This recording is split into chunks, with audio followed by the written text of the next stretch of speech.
हाँ रेडी। हम लोग गए तो सक्षम की तरफ से थे कि जो ये दिव्यांग बच्चों का जो पूरे भारतवर्ष में ही एक तरह से उनकी शिक्षा दीक्षा का, उनको फैसिलिटेट करने का अपनी अपनी तरफ से जो प्रयास सब लोग कर रहे हैं, उनका एक मिला जुला पूरे भारतवर्ष से सब लोग आए थे। इनका सम्मेलन था एक तरह से, जो वहां पे पैसिफिक यूनिवर्सिटी उदयपुर वालों ने, उदयपुर उनका मतलब उन्होंने वेन्यू वो था और बहुत अच्छा ऑर्गेनाइज किया था, क्योंकि पूरे भारत से सब लोग पहुंचे हुए थे, तो उनको लेने जाना स्टेशन पे और एयरपोर्ट पे या बस स्टैंड पे बहुत मतलब मुश्किल होता है, बहुत लंबा। इसके पीछे बहुत बहुत ज्यादा मेहनत और प्रेपरेशन जो है वो महीनों की चलती है। तो बड़ा अच्छा लगा वहां जाकर। और ये तो था एक अलग पहलू, और खाना वाना सब उनकी तरफ से था, और हम लोगों ने बहुत लोगों से मिलने का मौका मिला और बहुत कुछ सीखने का भी मौका मिला। और ये भी लगा कि हम जो भी कर रहे हैं वो बहुत बहुत ही थोड़ा है अभी तो फिलहाल। अभी तो हम सिर्फ मुझे ऐसा लगा हमने सिर्फ शौक पूरा करने के लिए या थोड़ा टाइम को यूटिलाइज करने के लिए कर रही हूँ। उनके लिए कुछ करना है ना, उसमें अपना मतलब जैसे वो ज्यादा बड़ी आहुति होनी चाहिए, ज्यादा मतलब मुझे ऐसा फील हुआ। और कुछ लोग तो बहुत जी जान से जुटे हुए हैं इन बच्चों के लिए, इन लोगों के लिए, इन मतलब जो दिव्यांग हैं, चाहे वो सुन नहीं सकते, बोल नहीं सकते, चल फिर नहीं सकते या देख नहीं सकते, इन सब के लिए काम जो हो रहा है उसको हमने साझा किया आपस में। और आगे क्या हो सकता है, सबने अपने अपने एक्सपीरियंसेस साझा किए। और रही बात उदयपुर, तो फिर हमने उदयपुर घूमे हम लोग। मैं, आशु, मालिनी जी और उनकी बेटी मालिनी जी जो है वो शायद जुड़ी हुई है इससे भी, वो गुवाहाटी से आई थी। और हम चारों ने फिर मतलब उदयपुर के जो अलग अलग मॉन्यूमेंट्स हैं उसके दर्शन किए। बहुत कुछ है वहां पे, राजा महाराजाओं का वो रहा है, मतलब बहुत वीरों की भूमि है एक्चुअली। जो मुझे तकलीफ हुई वो ये हुई कि अभी तक हम कितना गलत इतिहास पढ़ते आए हैं।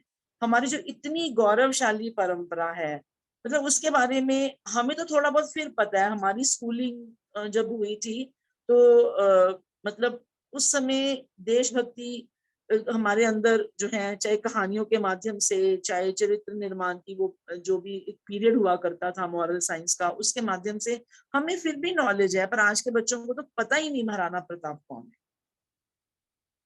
मतलब बहुत मुझे इस बात की, मेरा टेक अवे वहां से ये था। बाकी सब तो ठीक ठाक, किले भी देखे, उनकी राजसी ठाट बाट भी देखे और मंदिरों के भी दर्शन किए।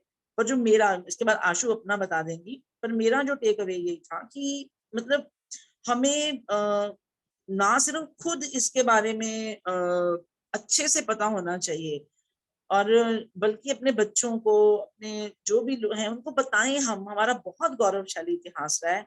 और महाराणा प्रताप के बारे में हम लोग, उन्होंने बहुत सुंदर एक स्थान वहां विकसित किया है। ही वॉज जस्ट 57 जब उनका शरीर छूटा, और 57 साल की उम्र तक उन्होंने जो कमाल किया है वो मतलब दैवीय कमाल है। मतलब उन्होंने ये, हम भीष्म प्रतिज्ञा की बात करते हैं, वो हमें मालूम है कि भीष्म ने प्रतिज्ञा की थी, लेकिन उन्होंने जो प्रतिज्ञा की है कि जब तक मैं अपनी मातृभूमि को इनसे स्वतंत्र नहीं करवा लेता, मुगलों से, मैं पलंग पे नहीं सोऊंगा, मैं राजसी ठाट बाट से नहीं रहूंगा, मैं सोने चांदी के बर्तन में खाना नहीं खाऊंगा, मैं धरती पर सोऊंगा। मतलब ये कितनी बड़ी प्रतिज्ञा जो उन्होंने अंत तक निभाई।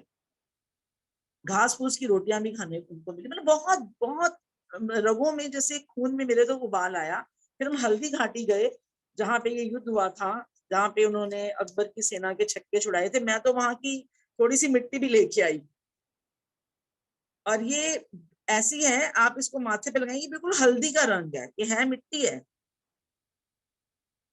ये, लेकिन हल्दी का रंग है इसका। अगर आप तिलक लगाते हैं तो वो चंदन की तरह फील होता है माथे पे। तो मैंने कहा चलो थोड़ी सी ये पुरुष, उन्होंने उसका नाम भी दिया है महाराणा प्रताप राष्ट्रीय तीर्थ, जो अक्सर लोग वहां नहीं जाते हैं देखने के लिए। और मुझे एक वहां जो हमारी गाइड थी, बहुत प्यारी सी लेडी थी, गीता नाम था उनका। तो जिस तरह से वो एक्सप्लेन कर रही थी, वो इसलिए नहीं एक्सप्लेन कर रही थी कि उनको टूरिस्ट लोगों से टिप मिलेगी या कुछ पैसे मिलेंगे। वो इतना कनेक्ट हो रही थी अपनी जो गौरवशाली जो हमारा इतिहास रहा है उसके साथ, मतलब उसका बोलने का तरीका। मैं, मुझे लगा कि ये एक बिल्कुल जो अभी सो कॉल्ड अनएजुकेटेड जिसको हम कह सकते हैं, वो इतना कनेक्ट होके उसकी मतलब वो इतना गौरव महसूस कर रही है, इतना प्राइड उसको फील हो रहा है, हमें क्यों नहीं। मुझे तो वो बेस्ट लगा, बाकी और बहुत कुछ देखा हमने। और ओवर टू आशु जी, तो जो मुझे अच्छा लगा, जो मेरी दिलो दिमाग में बस गया, वो महाराणा प्रताप का पूरा जीवन और उनकी पूरी जीवन गाथा, और उसको जिस तरह से, और उदयपुर के लोग बहुत मीठे, बहुत सीधे, बात करने में बड़े विनम्र, सभी एक आधा अपवाद छोड़ के हमारा बहुत अच्छा अनुभव रहा, जिससे भी हमने बात की, चाहे वो टैक्सी ड्राइवर था, चाहे वो गाइड था। तो ये जो छोटी छोटी बड़ी बड़ी चीजों से नहीं, छोटी छोटी चीजों से एक परिवार का, एक समाज का, एक शहर का जो चरित्र है वो पता चलता है। तो जो उनके मतलब ये इन सब बातों ने मुझे बहुत प्रभावित किया। और उनका जो इतिहास है मैं जरूर चाहूंगी कि आप पढ़िए। और मैं आजकल एक बुक पढ़ रही हूँ, कभी कोई दैट इज, मैं यहाँ वहां से जाने से पहले ही पढ़ रही थी। ओमेंद्र ओमेंद्र रत्नू करके हैं एक व्यक्ति, महाराणा सहस्त्र वर्षों का धर्म युद्ध, उन्होंने एक बुक लिखी है। अगर हम इसको, ये वहां जाने से पहले से पढ़ रही थी, मुझे मेरे मैं आश्रम गई थी, तो जो हमारे स्वामी जी हैं उन्होंने मुझे ये दी थी, बोला था पढ़िए, अपने भारतीय इतिहास में थोड़ा सा गर्व अनुभव कीजिए, आत्मगौरव की भावना बढ़ेगी। तो चाहेगा तो मैं, अभी तो मैं पढ़ रही हूँ, मैं जरूर कहना चाहूंगी। Ashu ji, over to you. Thank you so much Sangeeta ji. Sangeeta ji की उम्र हम सब में सबसे बड़ी थी, और हमें जाने से पहले हिदायत दी गई थी अनुज जी जो हमारे लीडर है उनकी तरफ से, कि सब इनका ख्याल रखे। लेकिन वहां जाके सभी दंग रह गए थे कि ये हर एक जगह लीड कर रहे थे, कि आगे आगे थे, और हम इनको कम्पीट भी नहीं कर पा रहे थे। मतलब जहां ये पहुंच जाते थे हम तो देखते ही रह जाते थे, वहां पे ये सबसे आगे थे।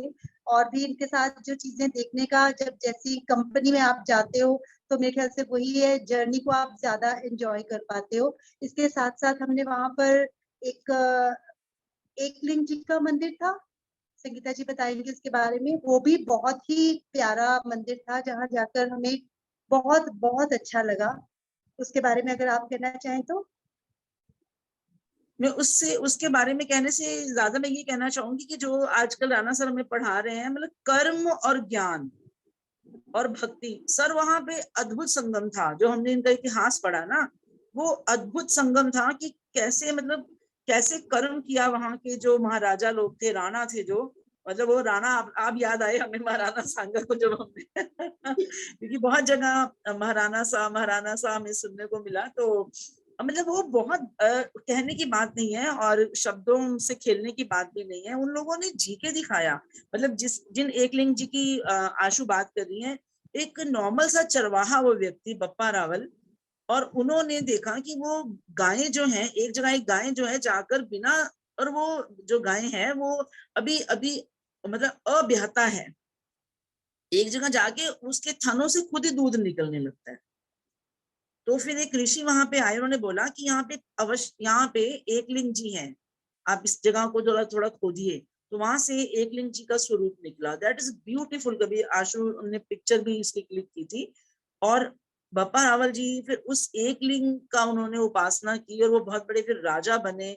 और राजा बनने के बाद जैसे ही वो 50 की एज में पहुंचे, उन्होंने वो सब राजपाट अपने बेटे को दे दिया, तुम संभालो, और वो जाके एकलिंग जी के मंदिर में उनकी उपासना में लगे। ये मतलब कितना बड़ा, मतलब इतनी आसानी से जो स्विच ओवर कर गए, एक चरवाहा, एक ग्वाला, फिर वो राजा बनता है। राजा बन के वो इतना व्यापार, इतना विस्तार करता है अपने राज्य का और अपने धर्म कर्म का, और उसके बाद एकदम से वो स्विच ओवर वानप्रस्थ की ओर कर जाता है। तो ये लाइव एग्जाम्पल हमारे देश में, और खास करके मैंने देखा राजस्थान की भूमि में, तो जहां तहां बिखरे पड़े थे।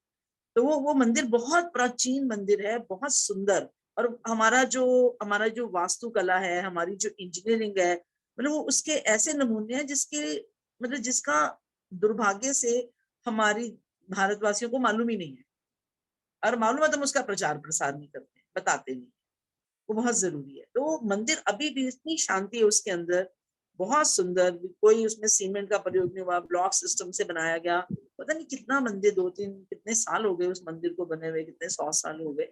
तो वो एकलिंग जी का मंदिर, वो जो मूर्ति है वो एज इट इज अभी भी वहां पे उसकी उपासना, और बहुत शांत तरीके से, कोई पैसा नहीं, कुछ कोई धक्का मुक्की नहीं, और बेतहाशा रश, लेकिन डिसिप्लिन भी। तो बहुत सुंदर। आशु आप। हमने एकलिंग जी के दर्शन किए, वो शिव जी का मंदिर था वहां पर। उसके बाद हम लोग श्रीनाथ जी के मंदिर में भी गए और उसके बाद हमारी वापसी थी। सिटी पैलेस है वहां पर, वो देखा हमने। तो ये इसलिए बात की कि जहाँ हम गए वहां उसे आप भी उसके बारे में अगर नहीं गए तो जान सके, इसीलिए इस बात को आज रखा गया। और इसके अलावा उन्होंने जो वहाँ सेमिनार में एक बड़ी स्पेशल बात बताई वो ये कि जैसे विकलांगता को बाद में तो उसको दूर करने के या उसका समाधान निकालने के हम प्रयास करते ही हैं, लेकिन क्यों ना कुछ ऐसा किया जाए कि विकलांग बच्चे पैदा ही ना हो। उसके लिए आने वाली जनरेशन को किस तरह से प्रिपेयर किया जाए, तो उसके लिए भी उन्होंने बहुत अच्छे से हमें बहुत बातें समझाई और एक रेफरेंस भी दिया है जो कि इस बात के लिए यंग बच्चों को प्रिपेयर करते हैं जो माता पिता बनने से पहले वो गर्भधान संस्कार उसके बारे में सब कुछ समझाते हैं, ताकि आने वाली जनरेशन में ये अवेयरनेस आए कि किस तरह का खान पान रखने से या किस तरह की सोच रखने से हम अपने देश के लिए गौरवशाली बच्चे पैदा कर सकते हैं। वो मात्र एक हमारा एंटरटेनमेंट के लिए हमें नहीं उस काम की ओर जाना है, लेकिन वो एक बहुत बड़ी जिम्मेदारी है अपने देश के प्रति कि कैसे नागरिक आप देना चाहते हो अपने देश को। वो चीज भी बहुत अच्छी लगी। तो जो लोग जुड़ना चाहें वो भी उस ऑर्गेनाइजेशन से जुड़कर इस बात को आगे प्रसार करने में, जो हमारी रिस्पॉन्सिबिलिटी है। अगर हम जाके कहीं काम नहीं कर सकते, सबका अपना अपना ढंग रहता है सेवा करने का।